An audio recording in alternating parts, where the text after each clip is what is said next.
Adalea Melody Rogers made the front page when she was born. Born on New Year's Eve at just 14 ounces, she was one of the smallest babies ever born in Florida. The news otherwise was not so positive.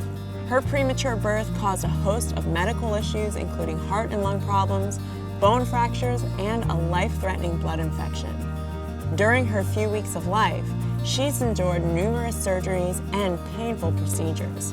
Doctors say it will be a long, long road to adulthood.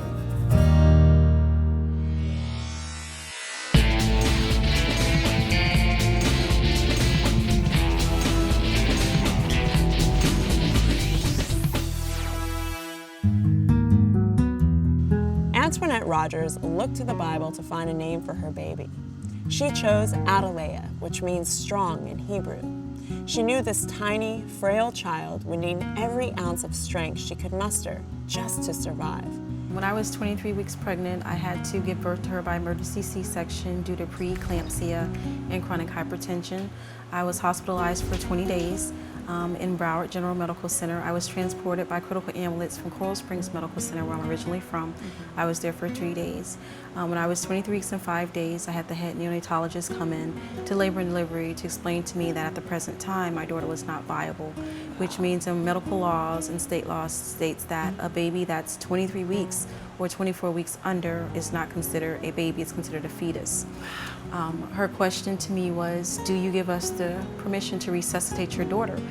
Because she's not viable, and our goal is to save you, because I was in the process, my organs were shutting down with eclampsia, it attacks the fetus. So at the time, they prepped me for the C-section and everything, went into the operation room. By the time they finished, I was in ICU for 3 days after my daughter's birth. The neonatologist came to see me the day after my daughter was born to tell me that my daughter was 400 grams. And I said, what's 400 grams? She said, that's 14 ounces. Antoinette needed to be at the hospital with her daughter constantly, but the only transportation she had from her home in Coral Springs was cab rides, which cost more than $100 a day. Another parent saw her crying during one of her exhausting 10-hour shifts and suggested that Antoinette contact the Ronald McDonald House. I got into Ronald McDonald House. My referral was for the 2nd of January. I was still in the hospital because I was asking, I said, what am I supposed to do? I have to see my daughter every single day. And your drive was about how long? I was catching the cab at the time because I couldn't drive. Right. It was about 40 minutes. Wow, okay. So imagine that, even if I was driving, that was about 40 minutes back and forth, and because we had something called hands-on time, was every 3 hours. It was either stay at the hospital throughout the whole entire day, right, or either go back, drive back and forth. And by coming to Ronald McDonald House, it enabled me to be back and forth over there as much as possible. I was there for her first smile. I was there to feed her. I was there to breastfeed her. I was there to talk to the doctors every single day. Without Ronald McDonald House, I don't know what I would do. The staff, they encouraged me. They actually knew everything that was going on before anybody in my family did. I would go into the office, Adalea has to have a surgery tomorrow. I would show them the picture, she smiled for me. Or she's on this breathing thing now. So with Ronald McDonald House, I learned that it was not only about being close to my daughter, it's about I had an extended family here. Today, Antoinette takes life one day at a time. Adalea was released from the hospital after 4 weeks, but she's still the size of a typical newborn, and she will need much care over at least the next decade. As a mom, we don't see our child as being different. We don't see our child as being special. They're special, but to other people, it's like, oh, how'd you do it? I did it because I was adamant and I was my daughter's biggest advocate. Antoinette still writes in her journal every day and sings to Adalea to soothe her. Many more trips to the hospital will be necessary, but through it all, they'll be here, surrounded and supported by friends. And to this very day, when I look at her, I didn't hear her cry until March 10th. It was very faint. It was a very raspy cry. I was so happy. Like, yes. I ran into the office, I said, she cried for me. I know it wasn't for me, but it was for me. I was like, she cried. It was like, yeah, it's like, yeah, I said, it's a little tiny whimper, but she cried. And I was actually crying because she cried. It's those moments right there. But Ronald McDonald House, they will forever be my extended family. And when she gets older, we're gonna be back here. We're gonna do volunteer work. We're gonna do adopt-a-meals. I want to be able to advocate for moms that are here. I met a lot of moms here.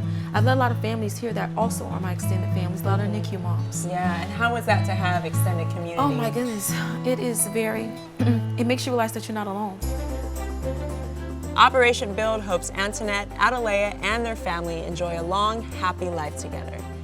And the Ronald McDonald House Charities play such a critical part in helping them get that life started. Now it's time to begin part 3 of our makeover here at the Ronald McDonald House of Fort Lauderdale.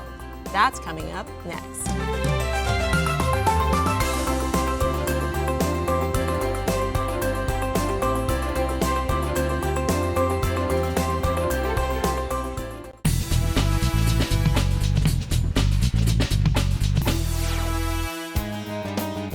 Most of the renovations we've done here at Ronald McDonald House have been really visible.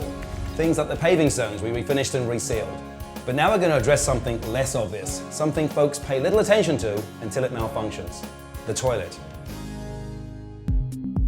So we're talking toilet tech with Amber. She's here from Tri-Flo Toilet Guard, and she's the inventor of an amazing product and also the founder of the company.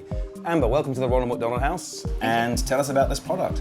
Well, the Tri-Flo Toilet Guard is a new invention, and basically it's used to not only conserve water used from your toilet, but also prevent any catastrophic damage caused by overflows. And how exactly does it do that? It has a smart microprocessor in it that basically learns the habits of your toilet. So let's say it takes 45 seconds for your toilet to fill up. At 55 seconds, it's going to cut off all the water to your toilet. So you'll get a blinking light, and you'll also get an audible alarm letting you know that you've had some kind of malfunction with your toilet. So in situations where the toilet may run on after you've flushed it and you've left the room, this will make sure that the water just gets cut off so that there can no longer be a chance of a problem. Right. And is this what happened to you? This is how this invention came to being? Yes, actually my son came home from school one day, and he used the bathroom, he went upstairs, took a nap, and when he came downstairs 2 hours later, the entire downstairs was flooded. And you got rid of your son? No. So it looks like a very easy product to install. It looks like it's just got a feed on one end and an outlet on the other. Right, your water line comes in here directly from the wall, and this attaches to the bottom of your water closet. And it runs off a battery? Yes, it runs off a 9-volt battery. And what sort of life does it have on a battery? Since the battery life is only used if there's some kind of event, it could last you 5 to 7 years. 5 to 7 years. And this is something that can be used both residentially and commercially? Yes, absolutely. It can be used in a hotel, it can be used in apartment complexes, or in your home. So obviously we're here, this is more of a commercial application here in terms of the Ronald McDonald House. So what was it that inspired you to sort of get involved with that remodel here? Well, everyone knows that the Ronald McDonald House runs off donations. And if there's any way that we can help save them money by either wasted water or any catastrophic damage that could occur from your toilet, we wanted to do that. So where do we find the Toilet Guard? You can find them on our website at triflotoilet.com, or you can also find them on Amazon. Now I noticed when you came in today you brought your lead engineer with you, Brian, and he's I think gonna show us how to install this. Maybe we should go and find him and check out how easy it is to install this Toilet Guard. Okay, sounds good. Let's go find him. Andrew, this is Brian. Brian is our engineering manager, and he's been instrumental in developing this product with us. You're the brains behind the internal components of this. Yes. And you also hang out in bathrooms a lot. I do. Nice. So you're going to show us how easy it is to install this. Yes. I know that Amber was describing all the features of this product, and obviously you were instrumental in some of the internal components. And I think the best part is that it's an easy install, something that our viewers at home can do very easily. Absolutely. It can be done by advanced do-it-yourselfers, but also the basic homeowner can actually install it also. And that's the only tool needed? That's the only tool. The crescent wrench. Yes. And who doesn't have a crescent wrench at home? That's right. Okay, well we're going to give you some space because it's kind of tight in here, so we'll let you get on with the installation, and Amber and I are going to stand back and watch you. Okay, great. Excellent. Take care.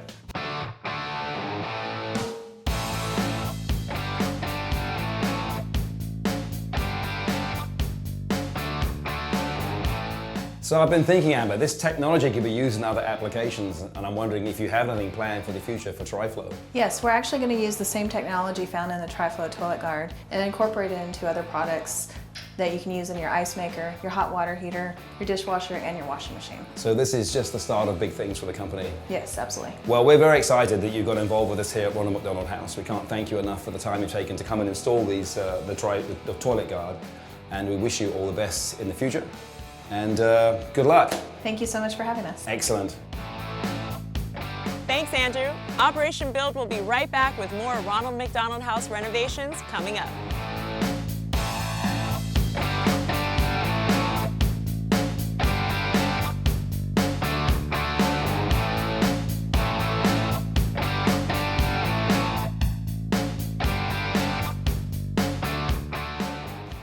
Thanks for joining us for the third part of our 4-part makeover here at the Ronald McDonald House. If you know of anyone in need or suffering a negative life circumstance, we hope you'll email us. Operation Build is ready to take on challenging new missions every single day. Don't forget to like us on Facebook, follow us on Twitter, and on Instagram. Until next time, I'm Alexi Panos.